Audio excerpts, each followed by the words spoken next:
Send the light, the blessed gospel light. Title po ng ating pong devotional ay Victorious Over Trials.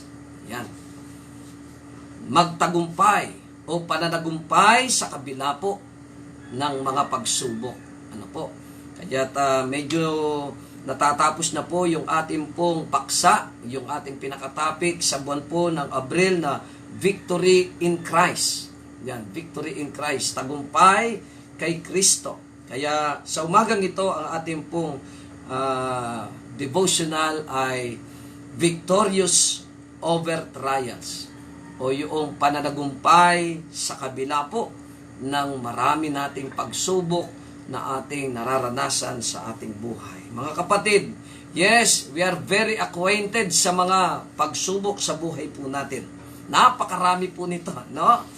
Lahat yata ng anggulo sa buhay natin, ang kaaway ay mayroon po siyang nakalapat na mga pagsubok o mga problema o mga tukso upang tayo po ay maakay niya sa pagkakasala at papalayo sa ating Panginoon. Subalit, mayroon pong binabanggit dito ang ating devotional kung paano tayo manatiling matibay, manatiling matatag sa ating pong pananampalataya.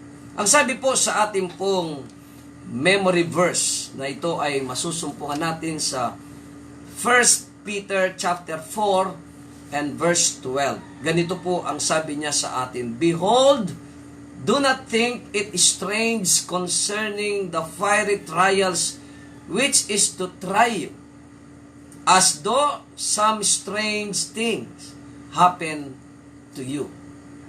Mga minamahal, huwag kayong magtaka. Yan. Sa ibang salin ay huwag tayong masurprise sa mahigpit na pagsubok na dumarating sa inyo upang kayo'y subukin. Nawaring may isang katakatakang bagay na nangyayari sa inyo. So, sa atin mga kapatid na hindi na po katakataka, no? Hindi na po surprise na tayo po ay makaranas. Dahil nga lang, yung pagdating, no? Yung pagdating ng mga pagsubok sa ating buhay, yun ang parang nakaagulat sa atin, ano? Mga kapatid, sapagkat hindi po natin ito ina-anticipate. Hindi po natin ito ini-expect na darating sa buhay po natin. Biglaan yan, mga kapatid. Pagka minsan talagang magugulat tayo.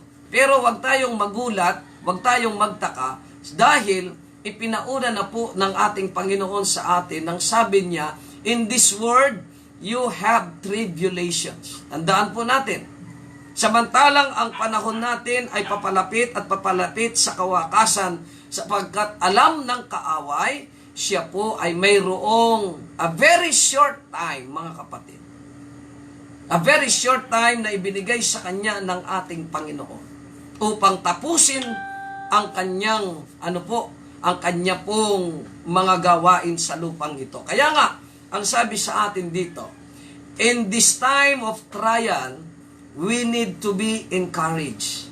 We need to be comforted by one another. Kaya ang sabi sa atin dito, samantalang tayo po ay nabubuhay ngayon sa panahon ng mga pagsubok, ay kailangan daw po tayo magpalakasan sa isa't isa at mag-aaliwan sa isa't isa, mga kapatid. Maraming salamat po. At mayroon tayong ganitong programa na tuwing umaga ay ang ating Panginoon ay binubusog tayo at pinupuno tayo at pinapalakas ang ating pong pananampalataya, not knowing, mga kapatid, kung ano ang darating sa buhay natin mamaya o sa buong maghapong ito, mga kapatid. Kaya, we need to be encouraged and we need to be comforted by one another. Tayo po ay magpalakasan, tayo po ay mag-aliwan sa isa't isa, mga kapatid, bilang mga anak ng ating Panginoon. Bilang mga lingkod ng ating Panginoon na handa upang salubungin ang kanyang malapit na pagdating. The temptations of Satan are greater now than ever before. No? Mas matindi po ang mga pagsubok, ang mga tukso na ibibigay, iaahin o ilalagay ng kaaway sa ating pong harapan, sa ating buhay. Mas higit na matindi, sapagkat ang sabi niya dito, for he knows that his time is short and that very soon every case will be decided. Malapit na po, di na magtatagal ng bawat kaso, ang bawat sitwasyon natin ay dadalhin sa kaatulan. Ang kanyang gawain ay darating po sa dulo at tutuldukan na po ang gawain niya sa lupang ito. Kaya nga't mga kapatid, ang sabi sa atin dito, we need to be what? We need to be encouraged and comforted. Either for life or for death. Hahatulan na po, ilalagay na po, ibibigay na po ng Panginoon ang kanya pong pasya sa lahat po ng mga gawain po natin sa mundong ito, sa buhay natin, maging ito ay sa buhay na walang hanggan o tayo ay sa buhay o walang hanggang kapahamakan. It is no time now to sink down beneath discouragement and trial. Hindi na po ito panahon para lumubog tayo sa panghihina ng loob at ng pagsubok. Yes po mga kapatid, hindi na po kailangan tayo po ay maranasan natin na tayo po ay parang palubog ng palubog. Kundi tayo ay tayo ay manatiling matibay at matatag. Dapat tayong magtiis sa ilalim ng ating mga pagdurusa at lubos na magtiwala sa makapangyarihang Diyos ni Jacob. No? We must bear up under all our afflictions and trust fully in the Almighty God of Jacob. Tayo po ay magpakalakas. Tayo po ay magtiwala ng lubusan. Ibigay na po natin sa Panginoon ang lahat. Isuko na natin ang lahat. Isurrender na po natin ang buhay natin sa ating makapangyarihang Diyos ni Jacob. Ayan, the Lord has shown me. Ipinakita po kay Ellen White sa kanya pong sulat, Early Writings, page 46 to 47. Ang sabi niya, ipinakita ng Panginoon sa akin that His grace is sufficient for all our trials. Ito po ang pangako ng Panginoon, mga kapatid. Bagamat ang mga pagsubok na ating pong mararanasan sa darating pang mga araw sa buhay natin ay magiging magiging malakas, magiging makapangyarihan. Subalit ang sabi at ang pangako ng Panginoon sa atin, This grace is sufficient for all of us. Sapat ang kanyang biyaya. Bakit po? Ay hindi naman po papayag ang Panginoon, mga kapatid, na yung kanyang bayan ay mapariwara, kundi kanyang ipagtatanggol, kanyang ipagkakalob ang kanyang biyaya upang manatiling matibay sa panahon ng mga pagsubok. And although they are greater than ever before, if we trust fully in God, we can overcome every temptation and through His grace come off victorious. Amen po mga kapatid.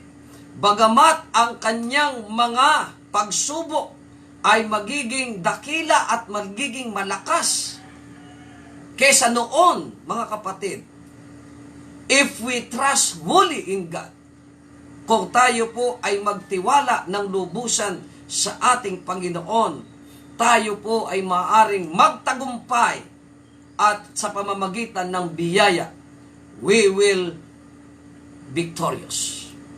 Kaya nga't ang sabi, if we overcome our faith and get victory over the temptation of Satan, then we endure the trial of our faith, which is more precious than gold, and are stronger and better prepared to meet the next.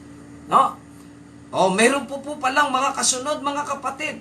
Kung atin pong mapanagumpayan, madaig natin ang mga pagsubok sa atin at magtatagumpay laban sa mga tukso ni Satanas ng ating kaaway. Kung gayoy, matitiis natin ang mga pagsubok sa ating pananampalataya na higit na mahalaga kaysa ginto at higit na malakas na mas handa tayo upang harapin ang kasunod. So, habang hindi pa po dumarating ang Panginoon, mga kapatid ko, asahan po natin na mas intense, mas mabigat yung gravity ng pagsubok na ilalagay. Ngayon, mga kapatid, medyo signal number 1 pa lang po, kumbaga sa bagyo. Dahil pagdating ng araw, kapag dumating na yung tinatawag na death decree, yan po ang matindi, Kapag buhay na ang nakataya sa atin, mga kapatid, matirang matibay. Subalit, ang sabi ng ating Panginoon dito ay huwag tayong mabahala sapagkat sapat ang biyaya niya at kung tayo ay magtiwala, if we will trust Him wholly, mga kapatid, tayo ay magtatagumpay sa labanang ito sapagkat kasama natin at kasangga natin ang ating Panginoon. If we overcome trials and get victory over temptation and Satan's, we will endure the trial of our faith. Opo, mga kapatid. At ang sabi, ngunit kung tayo'y lulubog at susuko sa mga tukso ni Satanas, ihina tayo ng hihina at walang tatanggaping gantimpala. Yan naman po, mga kapatid, ang ang nakakalungkot, kapag tayo po ay sumuko at lumubog tayo sa mga pagsubok at mga tukso ni Satanas, hihina ng hihina tayo. At tayo'y walang tatanggaping gantimpala para sa pagsubok at hindi magiging handa para sa susunod. Sa ganitong paraan, lalo tayong hihina ng hihina. Hanggang sa mahatid tayo sa pagkabilanggo kay Satanas sa kanyang kalooban. Mga kapatid, huwag pa sanang mangyari sa atin ito. Huwag sanang magtagumpay ang kaaway sa buhay po natin. Manapay, patuloy tayo, managana ang biyaya ng ating Panginoon at ang kapangyarihan ng banal na Espiritu ang siyang patuloy na ating maranasan. Sa papaanong paraan? Eto po, we must have on the whole armor of God. Kailangan po nating isuot o ibihis natin ang buong panglabang kasuotan ng Diyos and be ready at any moment for a conflict with the powers of darkness. Upang tayo ay maging handa na sa bawat minuto ang labanan at ang kapangyarihan ng kadiliman ay patuloy, mga kapatid, na ating pong nararanasan. When temptations and trial rush in upon us, let us go to God and agonize with Him in prayer. Kapag po matindi na po ang pagsubok, ang sabi dito, mga kapatid, ay dumulog tayo sa ating Panginoon na mayroong pag-iyak sa pananalangin. Matindi ito, mga kapatid. Kung hindi pa po natin nagagawa yung tayo'y manalangin na tumatangis tayo, dumudulog tayo sa ating Panginoon na mayroong pagtangis. Mga kapatid, gawin na po natin. When temptation, ang sabi, He will not turn us any empty. Kapag ginawa po natin ito, hindi po niya tayo pababayaan, mga kapatid. Hindi niya tayo paalising walang dala, kundi bibigyan niya tayo ng biyaya at lakas upang magtagumpay at wasakin ang kapangyarihan ng kaaway. Yan po ang pangako ng ating Panginoon. Kaya nga't ang sabi niya, that all could see these things in their true light and endure hardness as good soldiers of Jesus. Ayan. No? O, ang sabi niya, kung makita lamang ng lahat ng mga bagay sa tunay nilang kulay at titiisin ang kahirapan bilang mabuting sundalo ni Jesus. Mga kapatid, kung gayon, ang Israel o ang mga mananampalataya ay susulong na malakas sa Diyos at sa kapangyarihan ng kanyang lakas. Opo, mga kapatid, kung tayo po, ang sabi ay makikita natin ang tunay na kulay ng at ang kahirapan na ito ay tayo ay magiging mabuting sundalo ng ating Panginoon sa pamamagitan ng pagtatagumpay sa laban sa mga pagsubok. God has shown me that He gave His people a bitter cup to drink. Ito po, ipapahintulot pa po pala ng ating Panginoon na tayo ay paiinumin niya ng ng mapapait o mapait na kopa ng inumin upang dalisain at linisin tayo. Ang ibig sabihin dito, mga kapatid, darating po tayo sa tinatawag na shaking time. God allow His church, God allow His people to be shaken. It might be, or it's either you will be shaken in, or you will be shaken out. Yan po, mga kapatid. Tayo ay idadaan sa panahon ng pagliliglig. Ipapahintulot ng Panginoon ang kaaway na liligligin tayo, mga kapatid, upang tayo, kung tayo ay maging matibay sa ating pananampalataya, o tayo po ay manghihina lalo. Subalit ang sabi dito, mga kapatid, it is a bitter draught, and they make it still more bitter, and murmuring, complaining, and repining. Ibig sabihin, mga kapatid, kung ano po ang epekto ng pagsubok na ito sa ating buhay. It's either na tayo po ay nagmumurmur, ang ibig sabihin, yung pagbubulong-bulungan, o pagrereklamo, o pagre-rebelde sa ating Panginoon, or ang sabi niya dito, it is a process of refining. Refining our faith in God. Dadalisayin ang ating pananampalataya sa ating Panginoon. But those who receive it, thus must have another draught. For the first does not have its design effect upon the heart. And if the second does not affect the work, then they must have another. O, kita nyo, mga kapatid, kung ang ikaliwa, ano po yun? Ito pong mga mapait na kopang ito ay hindi magkakaroon ng epekto.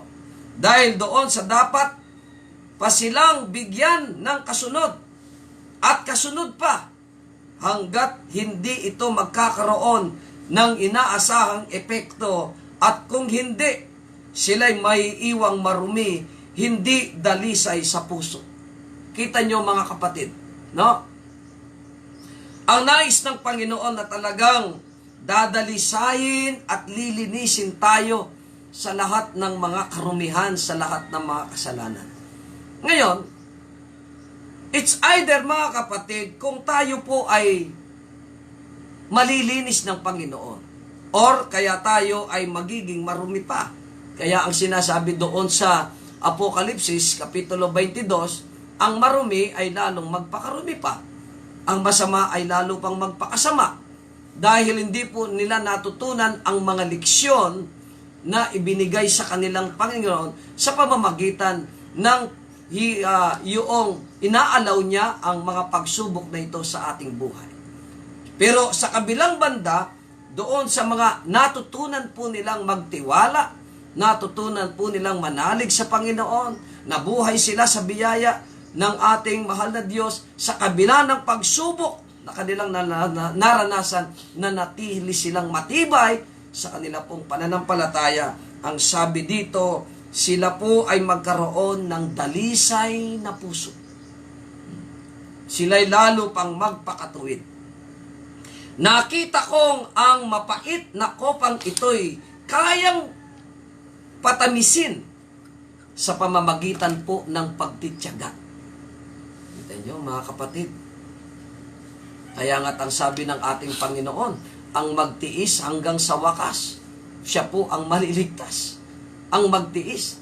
Narito ang pagtitiyaga. So mga kapatid, ito po palang mga kopang ito na mapapait. Ibig sabihin, mga karanasan, mga pagsubok na karanasan, mga kabiguan sa buhay natin na ipapaitulot ng Panginoon ay kaya nating batahin ito. Kaya nating mapaglabanan ito at mapanagumpayan sa papamagitan ng pagtitiyaga, pagtitiis, at ito'y magbibigay ng inaasahang epekto sa mga puso noong tumatanggap nito o tumanggap nito at mapaparangalan at maluluwalhati ang Diyos. Kita nyo mga kapatid, kapag pala po ay harapin natin ito na mayroong pagtitiyaga, kapag itong nararanasan nating matinding mga pagsubok na ito sa buhay natin, ay hinaharap po natin ito na mayroong pagtitiis at pananampalataya, ang ating Panginoon, ang sabi niya, ay mapaparangalan at maluluwalhati ang Diyos. Opo, mga kapatid. No? Kaya, huwag po ninyong ikalungkot. Huwag po kayong mawalan ng pag-asa. Sapagkat the more na hinaharap po natin ito na mayroong pagtitiis at pagtitiyaga at may pananampalataya, naluluwalhati po pala natin ang Panginoon. Nag-glorify natin. In what way? Bibigyan ko po kayo ng halimbawang maiksing halimbawa. Naalaala po ba ninyo yung 3 Hebreo na hinagis ni Haring Nabucodonosor sa horno na gininingas? Mga kapatid, ayaw nila kasing sumamba kay Haring Nabucodonosor. Ang gusto nila ay sambahin nila ang ating Panginoon, siya lamang. Ang ginawa ni Haring Nabucodonosor, inagis po. Kita nyo? Ay sinong hindi mamamatay sa 7 beses ang init ng horno na pinahanda ni Haring Nabucodonosor. Kaya ang sabi niya, titingnan ko ang katigasan ninyo, kung sino ang Diyos ninyong tinatawagin nyo na magliligtas sa aking kamay. Pero mga kapatid, hindi po iniligtas ng Panginoon na parang raptured na nawala sa kamay ni Haring Nabucodonosor ang 3 Hebreo. Hindi po. Hinayaan niya itong 3 Hebreong ito na mapunta at itapon sila doon sa apoy. Yan ang ibig sabihin. Idadaan ng Panginoon, ipaparanas ng Panginoon sa apoy ng pagsubok ang kanyang bayan. Hindi po niya iilag, mga kapatid. Ipaparanas nga niya Ipinaranas niya sa 3 Hebreo na sila'y sunugin. Pero alam niyo mga kapatid, doon sa kalagitnaan na nagliliyab na horno, sinamahan sila ng Panginoon. At naluwalhati ang Panginoon, mga kapatid. Napapurihan ng Panginoon. Hindi si Haring Nabucodonosor. Napapurihan ng Panginoon sapagkat ang 3 ito ay tumayo ng matibay sa kanila pong pananampalataya. Mga minamahal ko, kumusta po tayo? Nobody is exempted from the trial of life, but everyone can always find something positive in everything, even in the worst of time. Nobody is exempted.